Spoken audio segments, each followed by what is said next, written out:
Real Abduqodir Husonovni o'z safiga qo'shib olmoqchi. Real joriy mavsum Pep Gvardiola jamoasida kam o'yin amaliyotiga ega bo'layotgan Manchester City markaziy himoyachisi Abduqodir Husonovning ijarasiga qiziqish bildirmoqda.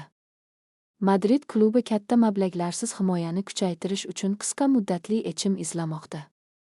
City futbolchi muntazam o'yin amaliyotiga ega bo'lishi uchun ijara variantini istisno qilmayapti. Real da uning jismoniy ko'rsatkichlari, ikkinchi qavatda o'ynashi va uning kelajagiga yuqori baho berishmoqda. Gap aynan ijara haqida ketmoqda. Majburiy sotib olish varianti hozircha ko'rib chiqilmayapti. Muzokaralar boshlang'ich bosqichda, yakuniy qaror yaqin haftalarda qabul qilinadi.